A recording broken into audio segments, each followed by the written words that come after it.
Hey YouTube, this is Felicia with Bible Scraps, and I hope you all are well, no matter where you are in God's part of the world. It's a beautiful morning in my neck of the woods. I think we're about 56 degrees right now. It's sunny. It's 10:36 a.m. West Coast, California time, and I am okay, I'm enthralled, you guys. I love Black History Month. For me, it's a time of reflection. And I'm going through a cultural revival of sort, right? And I'm loving it. And I get like this every single February for Black History Month, but something is different about this month. Anyway, you guys, the other day I ordered a book and I cannot wait until I get my hands on this book. Now, my all-time favorite book to read is the Bible, which consists of many different books. And it's been, I used to be an avid reader of novels back in the year, but I cannot wait to get my hands on this physical book. I could get the audio version, but there's something about having the book and having a bookmarker and sitting at the park, which I'm surrounded by parks, but I can go out in my backyard, right? But anyway, the book is about the last known African person who was taken captive and brought over into the Americas to be enslaved. His name, his American name, is Cujo Lewis. And there's many things fascinating about his story. Number one, to know, well, he passed away, I believe, in 1930. My grandmother was born in 1930. So she was alive when the last known enslaved African that crossed over on the ship. And they discovered that ship a couple years ago, and the ship's name is Clotilda. Oh my goodness, to know, not too long ago in history, to have a first-hand account, right? To have a first-hand account from a person who was not only enslaved, but all the enslaved people arrived via boat. But oh my goodness, I feel so much closer to my history, so much closer to my ancestors through his story. His descendants, they live in Alabama. Did you guys know there's a little, I don't know if it's called a town, but there's a place in Alabama called Africa Town. And this man's descendants, they live there along with other descendants of other enslaved people who were on the Clotilda boat. I cannot wait to get my hands on that book. This man was first generation. So we have a first generation account of someone who actually traveled those dark, murky, oh my goodness, unknown, horrible waters, who lived to tell about the condition of the boat and how, if you guys don't know, you ought to look up to see how the enslaved people, how they were packed like sardines. Just imagine over a month. I think it took the Clotilda 45 days.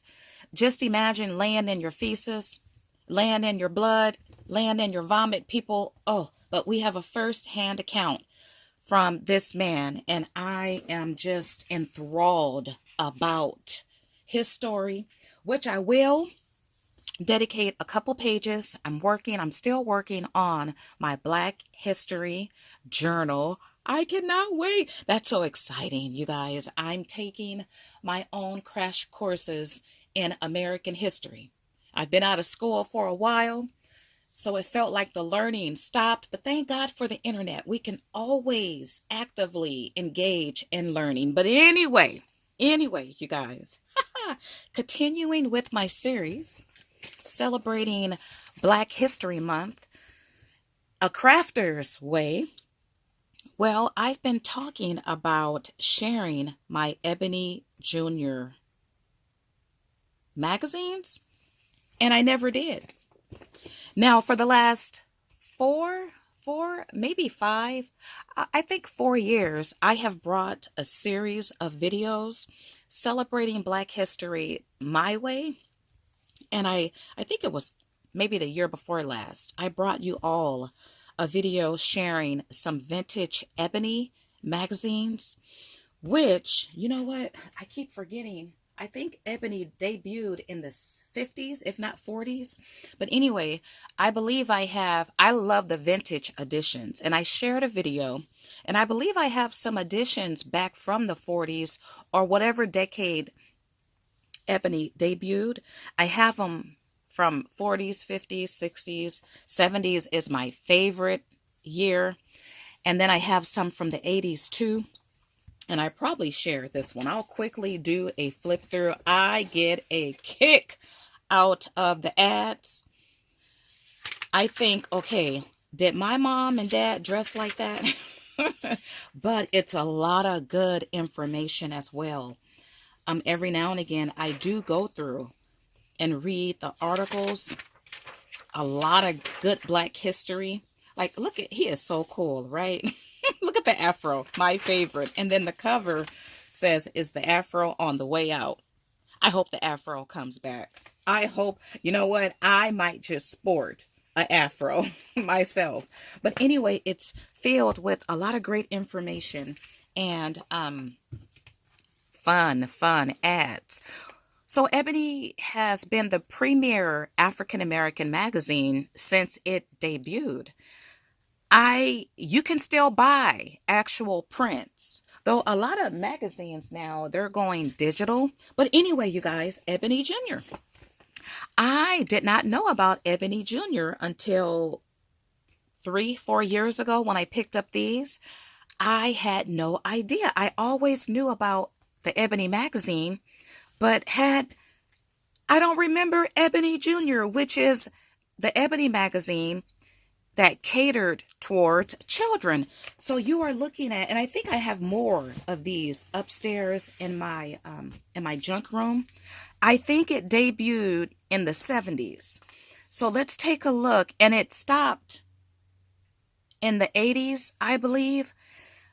I will do a flip through of one or two, but you're looking at this one that, let's see, 1977, 75 cents. I wish, and who knows, probably as a kid, we had these. I just don't remember. But the idea of a Black inspired magazine being delivered right to the house, and you can look, or if you can read, like March to Washington with Dr. King. Very educational. People, I love children's books. I might share a video of some Black children books. I love to read them. Once again, they're educational, and it's an easy, quick read, right? And look at this one, 1984. It's a Halloween edition. So I lucked out several years ago when I first discovered, and I think I came to know about Ebony Jr. from my actual Ebony magazine. I'd seen an ad for Ebony Jr. in one of the vintage magazines. So I did a search.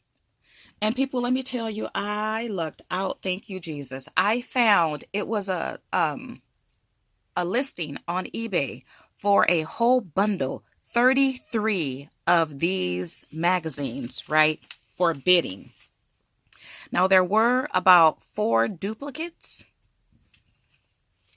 but massive bundle. These are hard to come by, and when you do find these, well, I did later find some individually, and I got them for decent prices. I would think, well, they have went up in price, and they can be difficult to come by. But anyway, I love this. Look, he's baking. Love. I don't know if I shared any duplicates thus far, but once again, I do believe I have another bundle upstairs. And look at this one, Around the World Christmas Party. Look, they have on ethnic African clothing. Oh, I love it. My duplicates I will use. Like I know I believe I have a duplicate of this. I will use some pages in my Black History journal. But anyway, you guys, I had my fingers crossed and I stayed in prayer because I wanted this listing. I wanted this listing. And I remember I was on the phone with somebody. I think my friend, the one that I got a friend that she just talks, and love this one with the look at all the little Black kids with the different hairdos. Love it. But anyway, I was on the phone with her. And I think I put her on hold or hung up with her because they got down to the last minute. Well, needless to say, you all know I won the bidding. And you guys, I paid $33 for, did I say 30 books or 33? Anyway, I paid 33 bucks for the whole bundle, and that included shipping. Now, I have yet to come across another deal like that, but I'm so happy with what I have. These I will treasure, and had I known about these when my kids were younger, I would have started to buy them then. But I got some grandbabies. They're too young, but it'll be fun for them to go through these. Ooh, recipe games. Maybe we'll look, let's see, 1985. Let's flip through this one. And this is the last one. But I have more. I should have counted these. Because I did order about 5 or maybe between 5 and 10 individual magazines. So let's open this up. Once again, it's 1985. Oh, and I'm going to stand up so we can take a closer look. And Sunny and Honey, they're the main characters in the Ebony Jr. magazine. You can find them doing different things. I would love to get my hands on the Sunny and Honey dolls. Several years ago, I came across a listing, and I learned about the dolls because I saw the ad in the Ebony magazine. Back then, the dolls cost between $10 and $15, if that. Well, if you find them now, one doll can be a couple $100. But I would love, wait a minute, what is this? See, a lot of good information in these magazines. Okay, I have to read. I wonder if, well, right here. So I wonder if this ship carried over captives. Unusual Black History facts. Ooh, love that. And look at the illustrations. Missed messages. Were you listening? See? Teach you how to communicate, how to listen. Oh, and look at this one. Our younger corner. Oh, I just love that. I grew up in the 80s. I would have loved this magazine. And Valentine's just passed. And now we get into Easter. To flip through pages of anything, a book, a magazine, and see people that look like you. And this magazine was made just for Black children. Oh, how I wish. Perhaps we got something like this today, right? Africans dance with a message. Yeah, I need to go through and read, educate myself. Sunny and Honey. Writing, oh, please be my Valentine. I love you madly. Oh, this is so fun. This is so fun. Look at that. Oh, I just love this. Wouldn't these designs, oh, look so nice in a journal? And look, there's recipes here. Oh my goodness, I love this. I didn't do any holiday baking, and I kept saying, okay, in January, well, finally, the day before yesterday, I finally did some baking. And I just came up with a recipe on a whim. I wanted to do something different. So my cookies came out looking like pancakes, which my husband loved. Once again, I was experimenting. I love to experiment. I do have tried and true recipes, but I kept part of the batter, and I'm going to add more flour to it to see if it's going to come out looking like cookies, but it tastes so good. I made a cream cheese, sour cream, lemon cookie, or a pancake, or whatever. But anyway, I'm going to perfect that into actual cookies. But little pancakes, cookie pancakes I made, they came out so good. I'm going to keep that recipe. And then you have some puzzles here. Wasn't that fun? Look at that.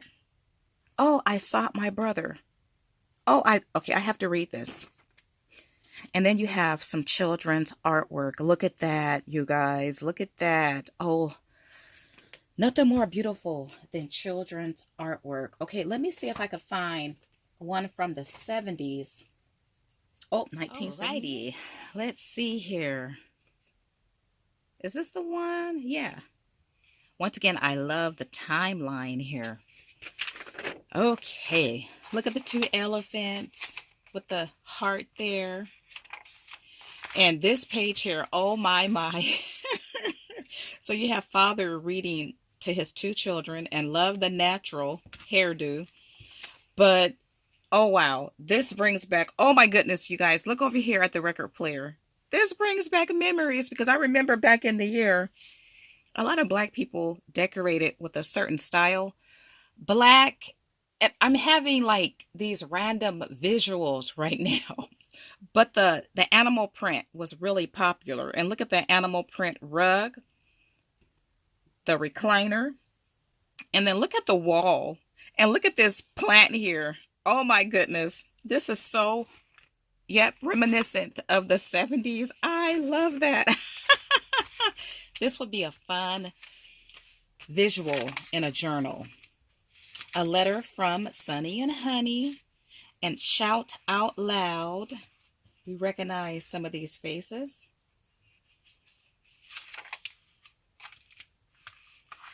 The slave ship named Friendship. Oh, okay. I need to pull out these magazines and read these stories. Oh, look, Black Heroes on stamps. I actually have a large collection of vintage stamps. And yes, I do pull out the ones with African Americans. Actually, I'm going to feature some in my Black History Journal. And I just pulled down one of my containers here.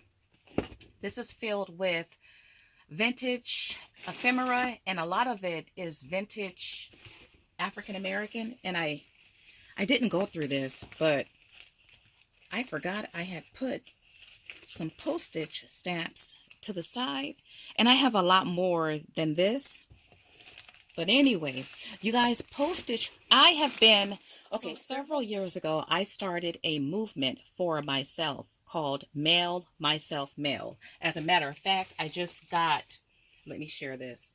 I just mailed myself mail from San Francisco. However, they did not put the postmark. I am so mad. That's happened before when I was in LA. It went through the whole cycle with no postmark on it. And I love the postmark because it has the date. It has where you were. So I have to fill that information in myself.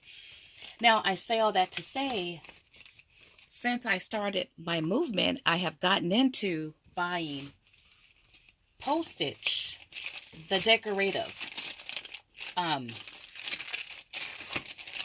postage.